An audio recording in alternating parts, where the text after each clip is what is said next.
आर्थिक आधार पर आरक्षण दिए जाने को लेकर देश की तमाम राजनीतिक पार्टियों ने अलग अलग बयान दिया था, लेकिन किसी के बयान के बाद कोई हंगामा नहीं हुआ। जबकि बिहार के मुख्यमंत्री नीतीश कुमार के बयान के बाद ऐसी चर्चा शुरू हो गई कि महागठबंधन में सब कुछ ठीक नहीं चल रहा है। कहा यहां तक जा रहा है कि नीतीश कुमार का बयान राजद के बयान से उलट है। हम इस वीडियो के जरिए नीतीश कुमार के बयान की बात करेंगे, उनका बयान भी सुनवाएंगे और उनके बयान का मतलब भी बताएंगे। साथ ही साथ यह भी बताएंगे कि वह कहना क्या चाहते हैं। बस आप बने रहिए हमारे वीडियो के साथ। हमारे चैनल का जो टैगलाइन है, न इधर न उधर सच की डगर, हमारी कोशिश रहती है कि अपने टैगलाइन के मुताबिक हम खबरों का विश्लेषण करें और उनकी विश्लेषण के बाद उसी तरीके से हम रिपोर्ट पेश करें। अगर आपने हमारे चैनल को सब्सक्राइब नहीं किया है तो प्लीज इसे सब्सक्राइब कर लीजिए। नमस्कार, मैं हूं शंकर विश्वकर्मा और आप देख रहे हैं विजडम न्यूज। चलिए उस मुद्दे पे आते हैं जिसकी चर्चा हम अपनी रिपोर्ट में कर रहे हैं। सबसे पहले नीतीश कुमार के उस बयान को सुन लेते हैं। जो गरीब है, चाहे वो किसी बिरादरी का, किसी जाति का हो, सबकी हम लोग मदद करेंगे। उसके लिए ये सब करवा रहे हैं। ये तो हम लोग करवा रहे हैं। ये देश भर में भी हो जाए, आई जो 50% पर है और आगे बढ़ जाए, सबसे अच्छा होगा। बहुत तो सुन लिया आपने नीतीश कुमार को, उनके बयान को भी आपने गौर से सुन लिया होगा। इस बयान में ऐसी कौन सी बात कह दी नीतीश कुमार ने जिससे राष्ट्रीय जनता दल के नेता नाराज हो जाएंगे या नाराज हो सकते हैं। नीतीश कुमार शुरू से ही EWS यानी आर्थिक रूप से कमजोर लोगों को आरक्षण दिए जाने के पक्ष में थे और हैं। लिहाजा उन्होंने अपनी बात कह दी और अपनी उस पर सहमति भी जता दी। इनके बयान को गौर से सुनिए तो पता चलेगा कि कितनी खूबसूरती से उन्होंने EWS आरक्षण को लेकर सहमति जताई है और साथ ही साथ यह भी कह दिया कि हर वर्ग के गरीबों को आरक्षण का लाभ मिलना चाहिए। मतलब कि हर वर्ग, नोट कीजिए, उन्होंने अपने बयान में कहा कि हर वर्ग को, लेकिन इस बात को किसी ने नहीं पकड़ा। नीतीश कुमार ने अपने बयान में जो भी बातें कही है, यानी वो कहना ये चाहते हैं कि वह किसी भी जाति का हो, अगर वह गरीब है तो उसे आरक्षण का लाभ अलग से मिलना चाहिए। लेकिन नीतीश कुमार की इस बात को शायद किसी ने सही से नहीं पकड़ा। वैसे भी नीतीश कुमार राजनीति के मजे हुए खिलाड़ी हैं। उनकी बातों को समझना इतना आसान होता नहीं है। लेकिन कुछ मीडिया बंधुओं ने उनके बयान को लेकर हल्ला मचाना शुरू कर दिया। साहब, कहना शुरू कर दिया कि उनके बयान के बाद बिहार में सियासत गरमा गई है, सब कुछ ठीक नहीं चल रहा है। नीतीश कुमार ने अपने बयान में दूसरी जो सबसे बड़ी बात कही है वह यह है कि जो भी गरीब हैं उन्हें आरक्षण का लाभ दिया जाए। यानी अब 50% का जो कोटा था, मतलब एक कोटा जो निर्धारित की गई थी, एक सीमा थी, उसे अब तो बढ़ा दिया गया। लिहाजा उसे और बढ़ाया जाए। बहुत अच्छी बात की उन्होंने कि आरक्षण को और बढ़ाया जाए। उधर राष्ट्रीय जनता दल अपने स्टैंड पर आज भी कायम है। वह चाहती है कि जातिगत आधार पर जनगणना होनी चाहिए। नीतीश कुमार ने भी जातिगत जनगणना की वकालत की है।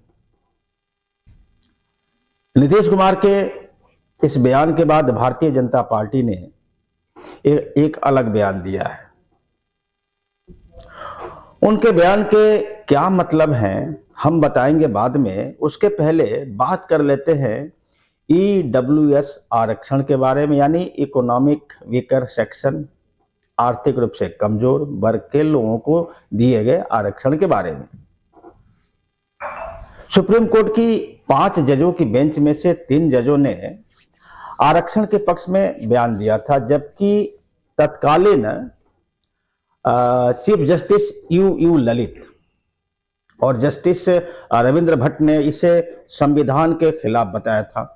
यानी कुल मिलाकर 3-2 से EWS पर सुप्रीम कोर्ट का फैसला आ गया था। यानी EWS को सुप्रीम कोर्ट की मंजूरी मिल गई।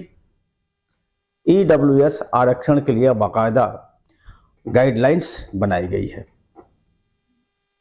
उसके मुताबिक उस परिवार के व्यक्ति को ही इस आरक्षण का लाभ मिलेगा जिसकी सालाना आय 8 लाख से कम होगी। यहां बता दें कि OBC यानी अदर बैकवर्ड क्लास के क्रीमी लेयर को भी आरक्षण का लाभ नहीं मिलता है। गाइडलाइंस के मुताबिक OBC के अभ्यर्थी के परिवार के पास या उसकी परिवार की आमदनी 8 लाख से ज्यादा है तो ऐसे OBC अभ्यर्थियों को भी आरक्षण का लाभ नहीं मिलता है।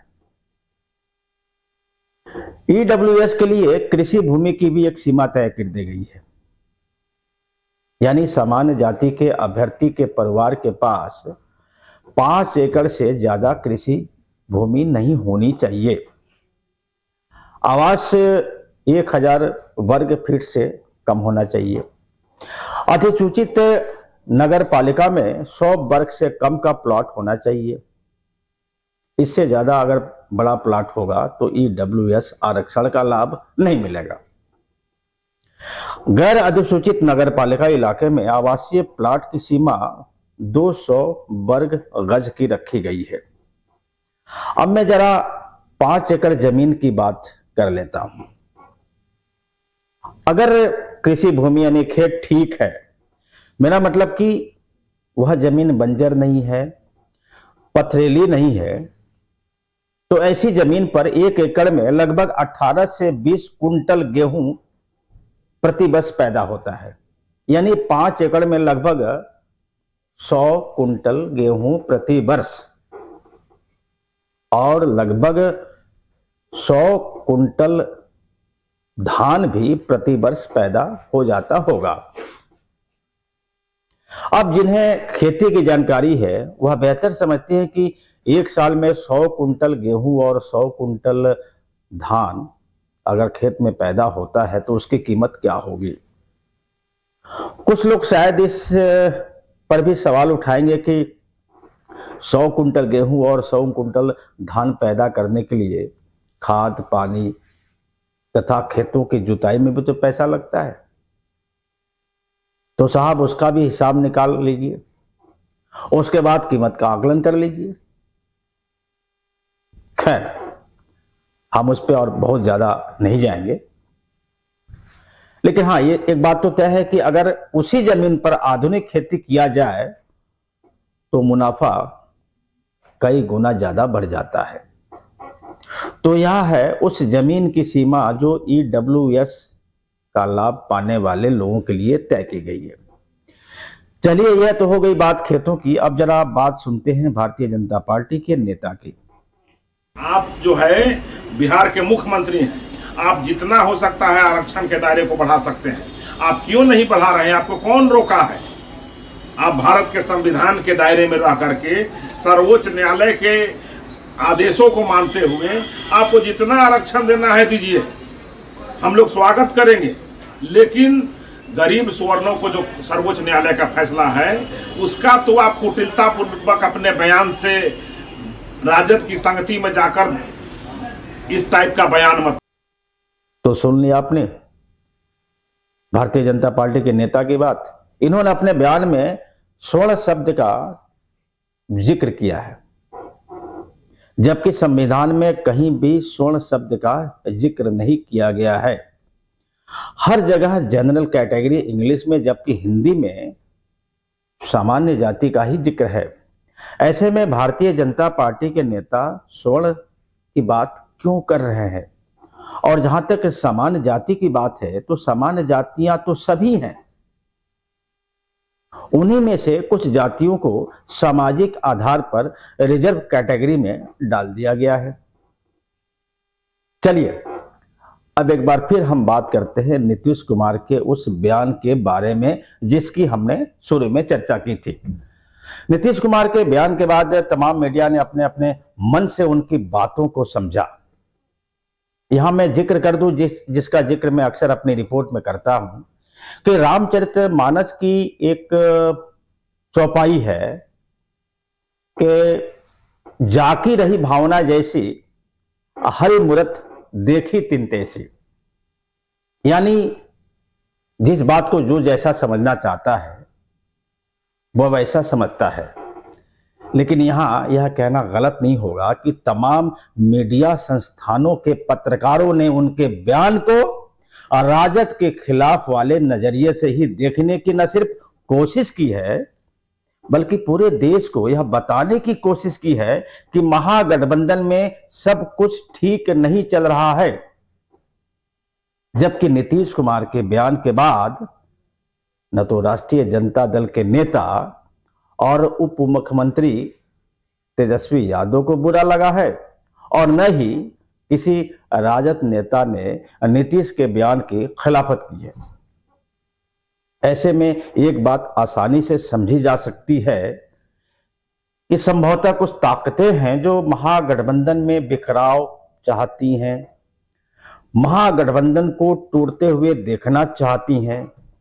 अब निर्भर करता है मुख्यमंत्री नीतीश कुमार और तेजस्वी यादव पर कि इस तरह की बातों को या मीडिया में चल रही ऐसी खबरों को देखने और सुनने के बाद वो अपने आप पर कितना संयम रख पाते हैं। नमस्कार।